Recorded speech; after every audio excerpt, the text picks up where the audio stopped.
I just want to say thank you so much to all the people that have subscribed to us so far. We really appreciate it. We hope that we can get more of you because we have so much great content and we're so excited. We wanted to tell you today, it's basically been one of the most helpful things that she's ever done for me, my own personal growth and for our relationship in general. So let's say I've had a really rough day and I go and I shut myself in my room. My tendency as a human being is to close off to the world and I don't want to talk to anyone, I get into a really bad mood. Sometimes I don't think it's the best thing to do that because talking about it just helps to get it off your chest, helps to get it out there. At the time when she does it, it makes me so angry, like it's so explosive.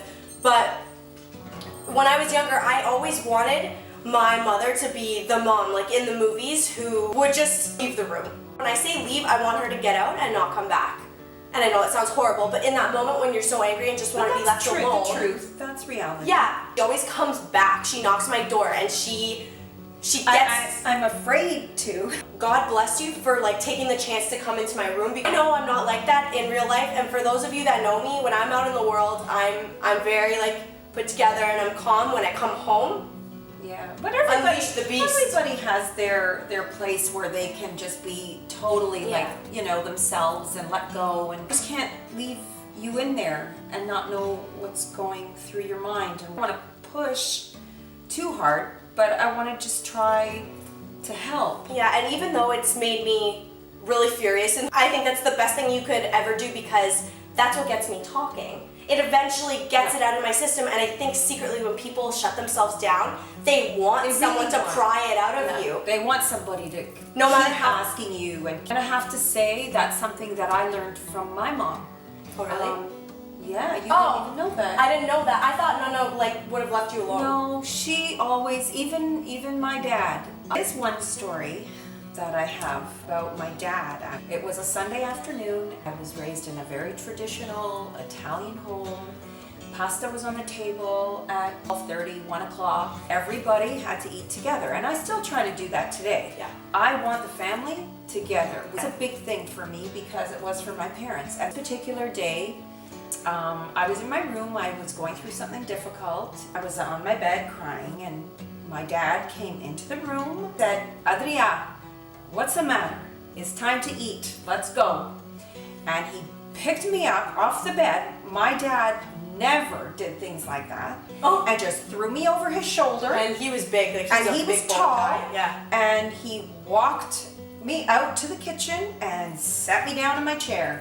I can't believe there I was having lunch with the family, and it did pull me out of whatever I was going through. But that's why I think I do it to her, because it does get you talking. For the longest time, I felt like it was an invasion of my privacy because growing up, I remember people being like to me, "Oh, you're so close with your mom, like you tell your mom everything," and I'm like, well, I don't really know any different. She's always provided a safe space for me to tell her my problems and things that I'm going through, and she's always helped me with them, honestly. Even if it started off as an explosive fight, it's always ended into me getting it off my chest and getting me talking and making me feel like the situation is not as bad as what I've built it up to be. A lot of times to get someone just to talk, just to open up a little bit, is a huge deal.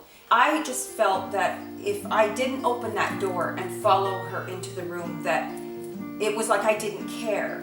Right. And I do care, and I just couldn't picture not going in there and trying. As a parent, how do you judge when to come in and when to not? When it's really bad, like with you and I, when I'm just furious and when it feels like it's gonna fuel the fire, like pushed in those moments and so angry at you, but now thinking back to it, that was the perfect amount of push. But I take your lumps as a parent. Like sometimes you're gonna get yelled at. You're going to get told to go away. And leave me alone. You can't even, I couldn't even picture that when my children were babies. And moms that have little babies now growing 2 years old and 5 years old, like your kids not saying those things to you, but as they get older, especially those teen years, once 7th grade hits, the child does go into their room more and wants to be alone more, and that's fine. You need your alone time too, but you also, as a parent can tell when your child is hurting and something is wrong. You just know instinctively. You look at their face and you just know. Yeah. And so I just feel like it's always been my duty as a parent to try to figure that out. And arguing isn't always bad. Sometimes it's just a form of communication. And it's always been healthy arguing. Once in my life, And has she never ever ever put me down. would we use like profanities. Honestly, like even though I was so angry and so furious in those moments, thank you, because it is the best thing that you've ever done for me. Like I said, we owe your grandmother a lot of gratitude for that, because she taught myself, and then my sisters do it with their children too. Yeah. We've been raised that way, and we like to talk and we communicate as a family. When you have a problem, if you have a problem, Alexia, it's everybody's problem. It's the family's problem. Yeah. It's not you alone in the problem. It's like, okay, guys, this is what we're dealing with. Yeah. Alexia's going through a rough time. Let's see what we can do to help her. That's what keeps a family strong. Thank you so much for watching. I hope you enjoyed this video. Have a great day and see you in our next video. Bye.